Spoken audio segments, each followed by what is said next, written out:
ဖွဲ့စည်းပုံပြင်ဖို့ပြဋ္ဌာန်းပေးထားတဲ့ပုံမှန်436ကလွှတ်တော်အမတ်85ရာခိုင်နှုန်းနဲ့အထက်ရှိမှပြင်လို့ရမယ်လို့ဆိုထားတာဟာရွေးကောက်ခံအမတ်85ရာခိုင်နှုန်းပဲရှိတာကြောင့်100ရာခိုင်နှုန်းကျော်မှပြင်ရမယ်လို့ပြောနေတာဖြစ်ပြီးတနိုင်ငံလုံးကပြင်ချင်ရင်တောင်ပြင်လို့မရတဲ့ပုံမှန်ဖြစ်တယ်လို့ဦးကိုကိုကြီးကပြောလိုက်ပါပြီ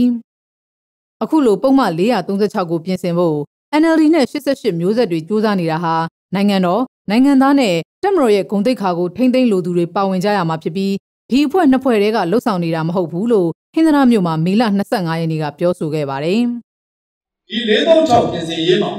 အခုကျွန်တော်တို့ပူးတွဲကျင်းပတဲ့အမျိုးသားဒီမိုကရေစီအဖွဲ့ချုပ်နဲ့88မျိုးဆက်ငြိမ်းချမ်းရေးနဲ့ပြည်လူ့အဖွဲ့အစည်းတာမကပဲအခြားနိုင်ငံတော်ရဲ့ဂုဏ်သိက္ခာနိုင်ငံသားရဲ့ဂုဏ်သိက္ခာတပ်မတော်ရဲ့ဂုဏ်သိက္ခာကိုပါလေးစားတန်ဖိုးထားတဲ့ပုဂ္ဂိုလ်တွေအားလုံးပူးပေါင်းပါဝင်ကြဖို့ကြိုးစားနေတဲ့ကြိုးပမ်းမှုဖြစ်ပါတယ်။ကျွန်တော်တို့နှစ်ဖွဲ့တည်းကြိုးပမ်းနေတဲ့ကြိုးပမ်းမှုမဟုတ်ပါဘူး။သမရကိုယ်တိုင်ကဒီမိုကရေစီပြုပြင်ပြောင်းလဲရေးလှုပ်ဆောင်နေတာကြောင့်ပြည်သူဝန်ထမ်းတွေအားလုံးအတွေးခေါ်ဟောင်းနေနဲ့ဆက်ပြီးလှုပ်ဆောင်နေမယ်ဆိုရင်သမရအမိန့်ကိုဖီဆန်နေတာဖြစ်တယ်လို့သူကဆိုပါတယ်။နိုင်ငံရေးဟာပင်နီဝတ်သူတွေရဲ့အလုပ်ပဲလို့ယူဆနေရင်ပြည်သူနဲ့နိုင်ငံရေးဝေးသွားမယ်လို့သတိပေးခဲ့ပါတယ်။ပြည်သူတွေနေရတာလည်းအရင်တုန်းက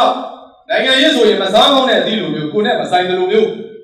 တည်င်းထူးရင်ကောင်းကောင်းကြည့်တယ်ပြီးရင်ပြန်အိတ်သွားကိုယ့်လိုကိုပြန်လုပ်အဲ့ဒါလိုနေလို့မရဘူးအဲ့တော့ကျွန်တော်တို့ဟလာနိုင်ငံရေးဆိုရင်ပင်နီဝတ်ထားတဲ့သူတွေလုပ်လိမ့်မယ်စိုင်းဘုံအောက်ကလုပ်တဲ့နေတဲ့သူတွေလုပ်လိမ့်မယ်အဲ့ဒါလိုထားရင်တော့နိုင်ငံရေးကတတ်တတ်ပြည်သူတွေကတတ်တတ်ဖြစ်နေမှာပဲအဲ့တော့ဒီနေ့ဖွဲ့စည်းပုံအခြေခံဥပဒေပြင်ဆင်ရေးနိုင်ငံတော်ပြည်ဆောင်ရေးကြိုးပမ်းတာတွေအားလုံးမှာဘယ်သူတော့လုပ်လိမ့်မယ်ဘယ်မှာတော့လုပ်ပေးလိမ့်မယ်ဆိုတဲ့လူပုဂ္ဂိုလ်ကိုးကွယ်မှု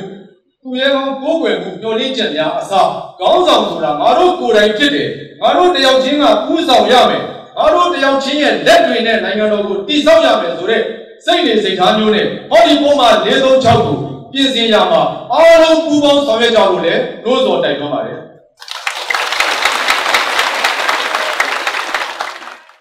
ပုံမှန်436ဟာဘာကြောင့်မတရားတဲ့ပုံမှန်လဲဆိုတာဖိနှိပ်ချုပ်ချယ်မှုနဲ့အခွင့်ထူးခံမှုနှစ်ခုကိုပြင်ဆင်ဖို့ဖြစ်တယ်436ကိုပြင်နိုင်မှမတရားမှုတွေကိုပြင်ဆင်နိုင်မယ်လို့ကိုမင်းကိုနိုင်ကဆိုပါတယ်။တာမန်ပြည်သူတွေရဲ့ဘဝနေ့စဉ်စားဖို့နေနဲ့လုံးလည်နေတဲ့အချိန်မှာဒီစားဖို့အစိမ်းတရားဝင်တဲ့လူတွေပြောတာကရှင်းပါတယ်နာဂိတ်ဥပဒေနာဂိတ်နဲ့အတူမမေ့နိုင်ကြကောင်းတဲ့ဥပဒေကိုအစအဆုံးအလွတ်မရသည့်တိုင်အဲ့ဒီမှာအဓိကကျွန်တော်တို့ပြင်နေတယ်ဆိုတာကအခြေခံအဖြစ်မတရားဖိနှိပ်ချုပ်ချယ်တာရဲ့အခွင့်အထူးခံထားတာရဲ့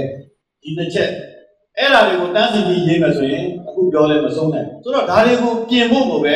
အဓိကပင်မတကားကြီးတော့ခတ်ထားတာကိုကျွန်တော်တို့ပွင့်ဖို့ပဲဒီခုမှ436ကိုလုပ်ရတယ်436ကိုပြင်နိုင်မှအကြမ်းနဲ့မတရားဖိနှိပ်ချုပ်ချယ်တယ်ပြင်လို့ရမယ်အခွင့်အထူးခံတာတွေကိုပြင်လို့ရမယ်